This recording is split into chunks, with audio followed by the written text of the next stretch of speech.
비밀의 영광이 이방인들에게 얼마나 풍성한지 알게 하려 하심이라고 했다고 말씀합니다. 근데 이방인들이 누구냐면 우리들이거든요. 그러니까 유대인이 봤을 적엔 우리가 이방인들이었어요. 근데 이 비밀의 영광이 이방인인 우리들에게 얼마나 풍성한지 그것을 알게 하려 하심이라 하나님이 우리가 알길 원하신다고 말씀합니다. 그래서 말씀의 제목은 비밀의 영광입니다. 시작했어요.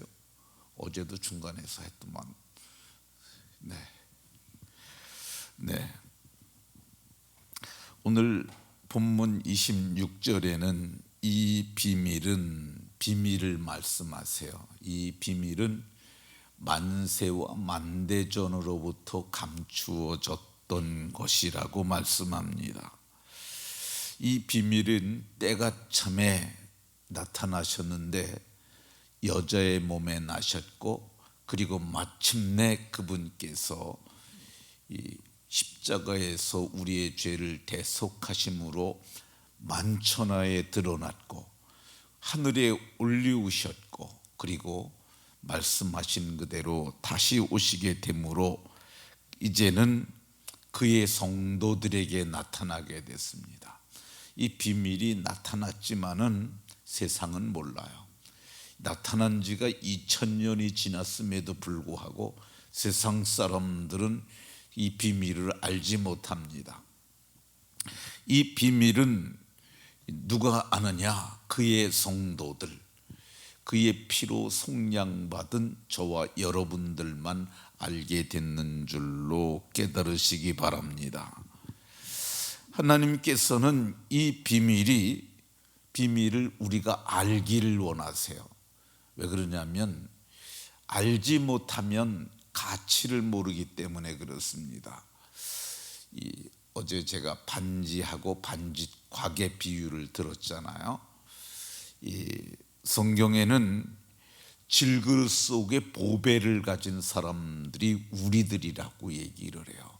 우리가 질그릇 같은 인생인데, 흙으로 지음받은 인생인데 우리 속에 보배가 있다고 말씀합니다. 그 보배가 뭐냐? 너희 안에 계신 그리스도니.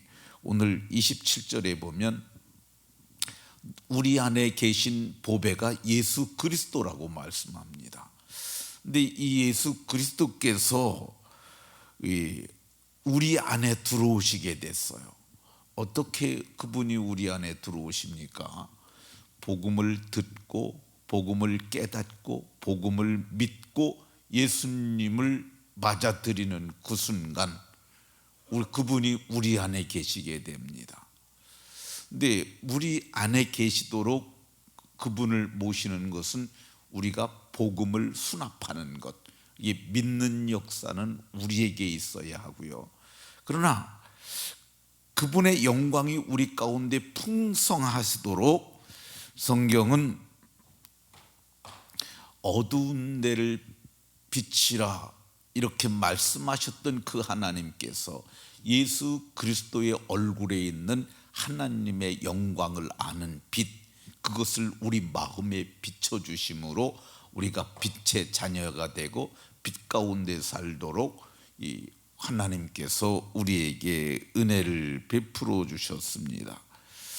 이 비밀의 영광이 얼마나 풍성한지를 하나님께서는 우리가 알길 원하시는데, 비밀의 영광을 현세에서 네 가지, 더 찾으면 있겠지만 저는 네 가지를 생각을 했습니다. 그래서 비밀의 영광이 얼마나 풍성했느냐. 첫 번째, 우리가 썩어짐의 종로로 타던 버러지 같은 존재들이었는데 하나님께서 우리에게 은혜를 베풀어 주셔서 죄에서 해방되고 하나님의 자녀의 영광의 자유를 누릴 수 있도록,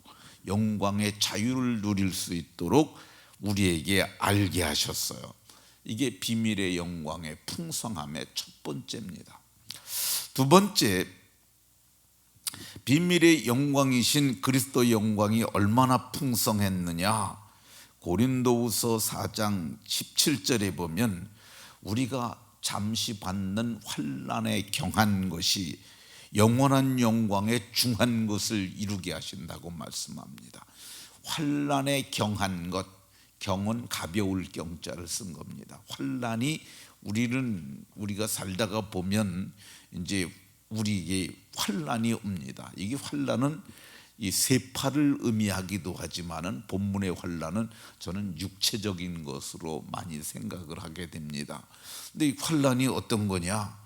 이제 머리카락도 빠지고 눈도 흐려지고 그리고 이 심장도 조금만 걸으면 버겁고 그리고 다리도 아프고 좀 있으면 주저앉고 싶고 이게 다 육체적 환난이죠. 근데 이 환난을 개인적으로 보면 이거 무거운 거예요. 그렇잖아요. 근데 사도는 이걸 가벼운 거라고 얘기를 해요. 예, 사실 개인적으로 보면 눈만 아파도 안 보이고 그러기만 해도 얼마나 힘들고 불편합니까? 이런 몸이 가져다 주는 고통이 커요. 그런데 사도는 이거는 가벼운 거라고 얘기를 해요. 왜 그러냐면 영광이 너무 크기 때문에. 환난이 경한 것이 지극히 크고 영원한 영광에 중한 것을 이루게 하신다고 얘기를 하고 있습니다. 그러면 이 환난에 경한 것이 영원한 영광에 중한 것을 이루게 하는 그게 뭐냐? 첫 번째는 구원이고 두 번째는 성화입니다. 구원이 이게 우리가 육체를 가지고 있는 동안 이루는 거야. 구원은 세 시제로 이루어졌는데 에베소 2장 8절에는 너희가 그 은혜에 의하여 믿음으로 말미암아 구원을 받았으니, 구원은 받은 거야. 이미 받았으니까 과거 시제죠. 이미 우리는 구원을 받았고요. 사도는 두렵고 떨림으로 너희의 구원을 이루라. 구원을 이루는 것은 현재적인 삶이에요. 그리고 마침내 구원을 얻으리라. 그건 미래적인 거야. 그러니까 우리가 이미 구원을 받았으나 아직 그분의 나라에 이르지 않았기 때문에 구원을 새 시대에 필요합니다. 그러나 그분이 우리에게 주신 그 구원이 너무너무 확실해서 보증으로 우리에게 성령을 주셨느니라. 그러니까 구원은 너무너무 확실한 거야. 근데 이게 지극히 크고 영원한 영광에 중한 것, 중하다는 말은 무겁다는 뜻이죠. 무거울 중자를 써요. 그러니까 지극히 크고 영원한 영광에 중한 것을 이루게 하니 이거야말로 얼마나 풍성한 은혜냐, 이렇게 말씀합니다. 두 번째는 성화인데, 성화는 거룩해지는 거야. 이 sanctification이라고 하는 이 성화는 하루에 이루어지는 게 아니에요. 구원은 우리가 단번에 받습니다. 믿음이니까 구원을 받는 거야. 왜 그러냐면 예수님께서 우리의 대속을 단번에 이루셨어요. 그러니까 우리가 물건을 사면은 이걸 오래 걸려서 사지 않잖아요. 돈 주면 바로 받는 거잖아요. 예수님께서 십자가에서 우리의 죄값을 다 지불하셨어요. 다 갚았어요. 그러니까 우리는 주께서 피로 값주고 사신 존재가 됐어요. 그래서 영원한 속죄를 단번에 이루신 거야. 그래서 우리는 속량을 받은 거야. 그러나 이 구원은 단회적 사건이지만은 구원을 받았지만 아직 우리는 온전치 못해요. 우리가 그럼 어디까지 온전해야 되길 원하냐? 하나님께서는 내가 거룩하니 너희도 거룩할지니라. 내가 거룩하니 너희도 거룩할지니라. 하나님의 요구가 엄청 크세요. 이 거룩이라고 하는 것은 인간의 성품이 아니에요. 신의 성품이에요. 그래서 우리가 이 성경을 보게 되면 베드로 사도는 요즘에 번역한 것은 신성한 성품이라고 그랬어요. 근데 개역 성경에서는 신의 성품에 참여하게 하셨느니라. 그러니까 우리가 신의 성품인 거룩을 갖게 하셨는데, 이게 거룩이 하루아침에 이루어지는 게 아니야.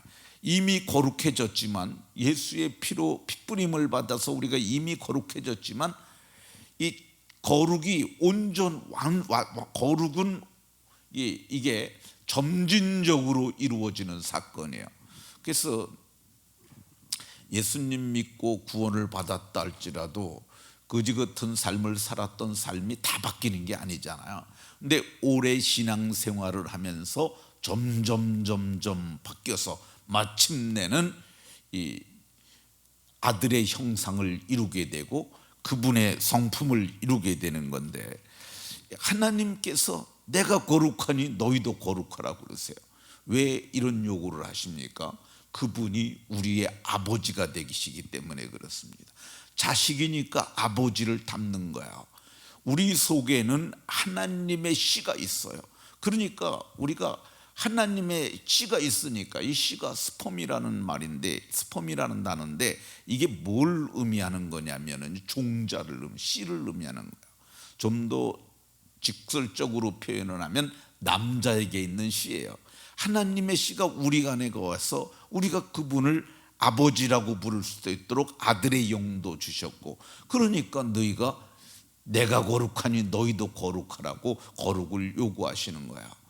날마다 우리 자신을 허물을 보고 하나님 앞에 회개하고, 다시는 그렇게 죄질을 짓지 않고 내가 성결의 길을 가겠다고 다짐을 해도 또 하루 지나면 또 우리가 실수하고 반복된 삶을 삽니다. 그러나 마침내는 이 하나님 보시기에 거룩한 존재가 됩니다. 말씀을 마치도록 하겠습니다. 비밀의 영광이 내 속에, 여러분의 속에 계시고 그분이 우리를 붙잡고 끌고 가심으로 마침내 신성한 성품을 갖게 되시는 복된 성도들이 되는 줄로 믿으시고, 오늘도 경건하게, 오늘도 거룩하게, 오늘도 행복하게 살아가는 복된 성도들이 다 되시길 예수 그리스도의 이름으로 축원합니다.